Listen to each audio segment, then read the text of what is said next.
As a woman over 40, we have a few habits that have been with us for a while. Some good, some not so good if we're honest. I don't know about you, but I think breaking bad habits is a whole lot harder than starting new habits. And those bad habits I'm talking about are skipping workouts, reaching for junk food to soothe our emotions, maybe drinking too much caffeine, drinking too much alcohol.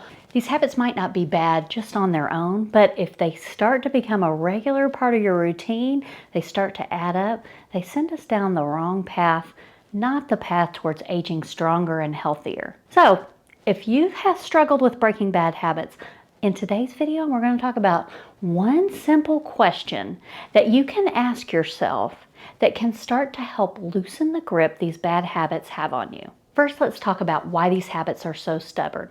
Any habit, good or bad, follows a habit loop. There's first the trigger, then the behavior, and then the reward. The trigger can be a time, location, or sequence of habits that you already have in place. It's the reminder to do the habit. And then the behavior is the thing that you're doing on repeat.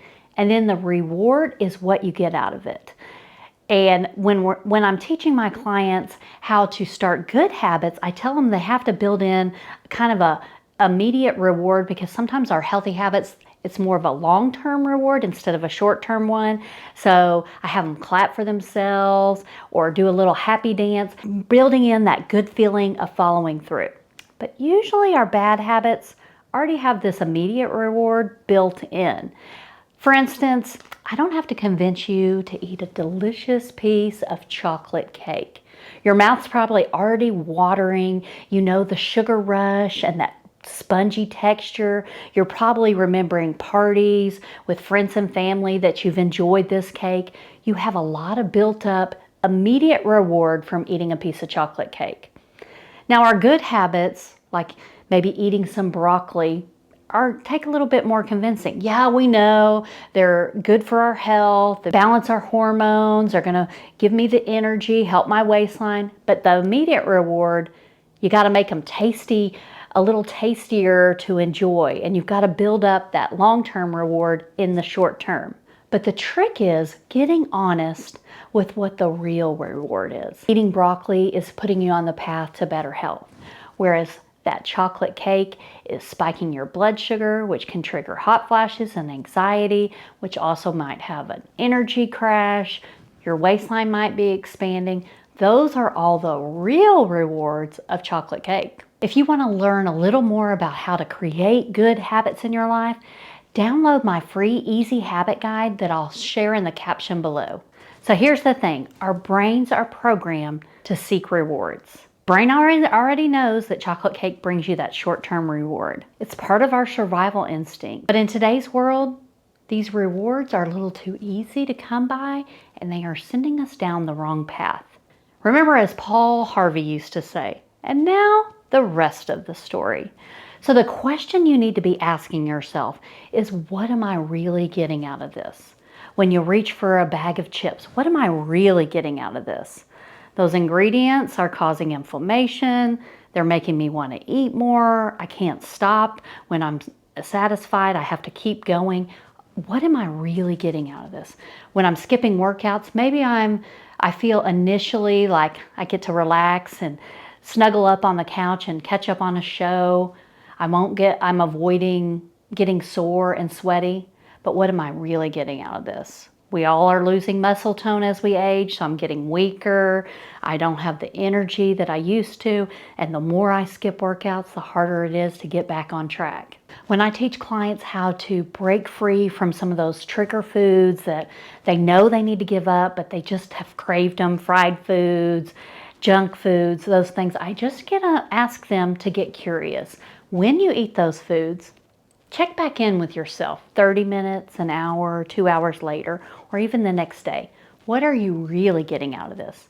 Are you feeling bloated? Are you feeling tired? Is your stomach rumbling?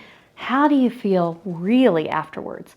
And when they start regularly circling back and thinking about the results of their choices, those foods stop tasting quite as good, and they start to slowly break free. And when you're at the restaurant, it's easier to choose a little healthier option when you think about, I want to feel good in the car later, not just here at the table.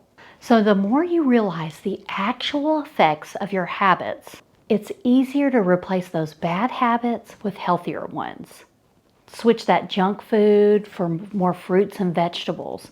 Switch that soda for sparkling water. Switch that chocolate cake for maybe some fruit. Still building in that reward of initially feeling good, but also that longer term reward. What are you really getting out of this? And exercise. Remember how good it feels to finish a workout. Yeah, you might be a little sweaty and a little tired initially, but it boosts your mood, your energy, and you feel stronger later. And the more you do it, the easier it is to convince yourself to do it again. Asking myself this question has helped me go gluten-free because I really noticed that I felt better when I wasn't eating gluten.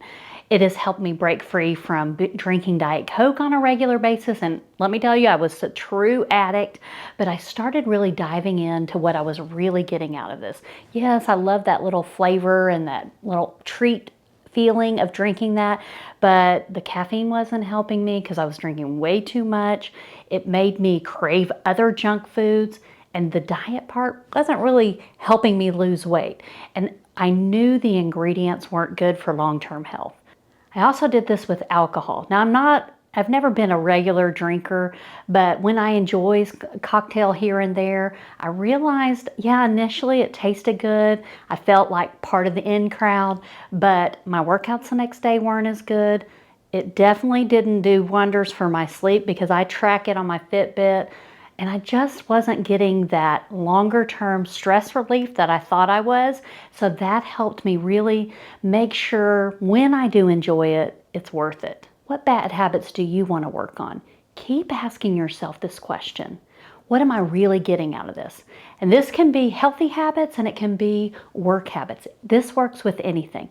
What am I really getting out of this? When you know that answer, those bad habits start to loosen their grip. And remember, it's not about being perfect, it's about making small, manageable changes that add up over time. If skipping workouts has become a bad habit of yours, you'll want to watch this video here where I give you 10 simple exercises to sneak in throughout your day that don't require a gym and are easy to get started. It breaks all your excuses. If you enjoyed this video, please like and subscribe and share with a friend who needs more midlife inspiration.